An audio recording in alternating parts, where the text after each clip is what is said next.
The house that breathed her. The rain had been falling for hours. A relentless downpour that turned the narrow dirt road into a river of mud.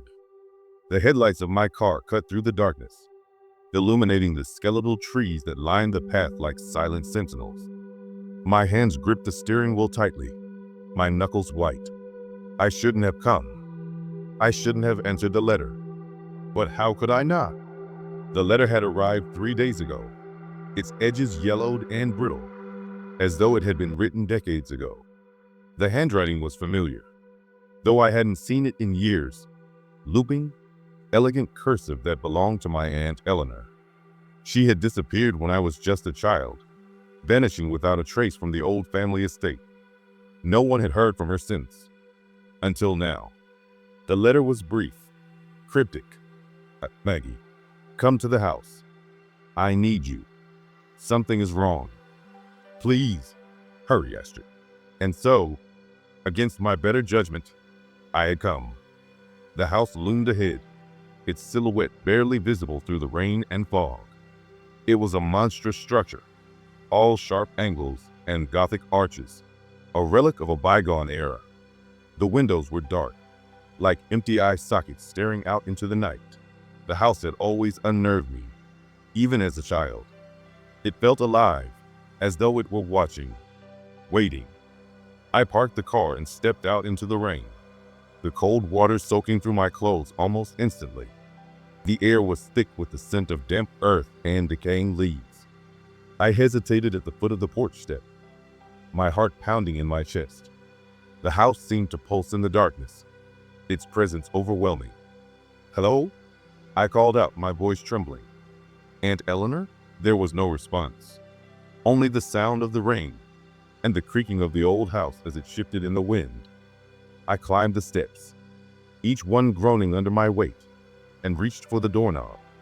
It was cold to the touch, and it turned easily, the door swinging open with a low, mournful creak. The interior of the house was just as I remembered it. Dark, oppressive, filled with shadows that seemed to move when you weren't looking directly at them. The air was thick with the scent of mildew and something else, something metallic and sharp. I stepped inside, my footsteps echoing on the hardwood floor. Aunt Eleanor? I called again, my voice barely above a whisper. The house seemed to respond, a low, rhythmic sound that I couldn't quite place. It was like a heartbeat, deep and resonant, coming from the walls themselves.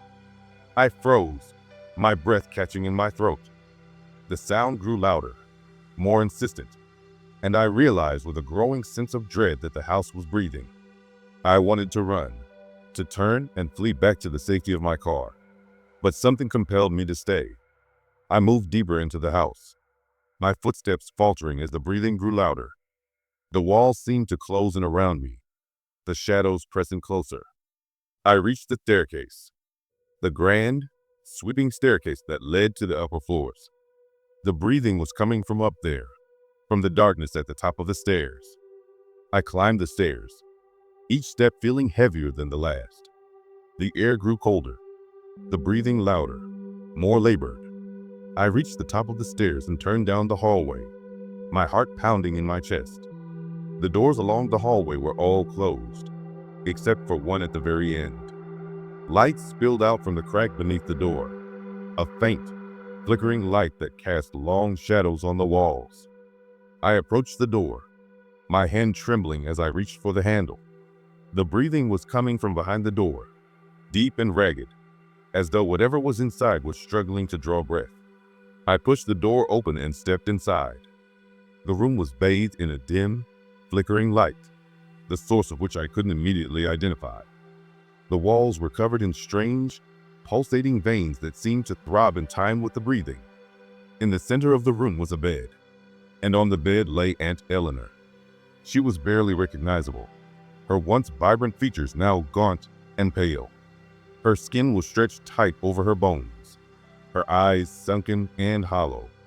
She was connected to the walls by thick, cord-like tendrils that pulsed with a sickly light. Her chest rose and fell in time with the breathing of the house, her breath shallow and labored. "Maggie," she whispered, her voice barely audible. You came. I rushed to her side, my hands trembling as I reached for her. Aunt Eleanor, what's happening? What's wrong with you? She shook her head weakly, her eyes filled with a mixture of fear and sorrow. The house. It's alive, Maggie. It's been feeding on me, on my life force. I tried to fight it, but it's too strong. It's been waiting for you. Waiting for me? I asked, my voice barely above a whisper. Yes, she said, her voice growing weaker. It needs a new host, someone with our bloodline. It's been calling to you, drawing you here. I'm so sorry, Maggie. I tried to warn you, but it was too late. I felt a cold dread settle in the pit of my stomach. What can I do? How do I stop it? Aunt Eleanor's eyes filled with tears. You can't. It's too late for me, but you can still save yourself. You have to leave now, before it's too late. I shook my head, tears streaming down my face. I can't leave you here. You have to, she said, her voice barely audible. Please, Maggie, go, before it's too late. I stood there for a moment, torn between my desire to save her and the overwhelming fear that gripped me. The house seemed to sense my hesitation, the breathing growing louder, more insistent. The tendrils that connected Aunt Eleanor to the walls pulsed with a sickly light, and I realized with a growing sense of horror that they were spreading, reaching out towards me. I turned and ran, my footsteps echoing on the hardwood floor. The house seemed to come alive around me, the walls pulsating, the breathing growing louder, more frantic. I reached the staircase and stumbled down the steps, my heart pounding in my chest. The front door was still open, the rain pouring in, and I ran towards it, my breath coming in ragged gasps. I reached the door and stepped out into the rain, the cold water soaking through my clothes. I turned back towards the house, my heart pounding in my chest.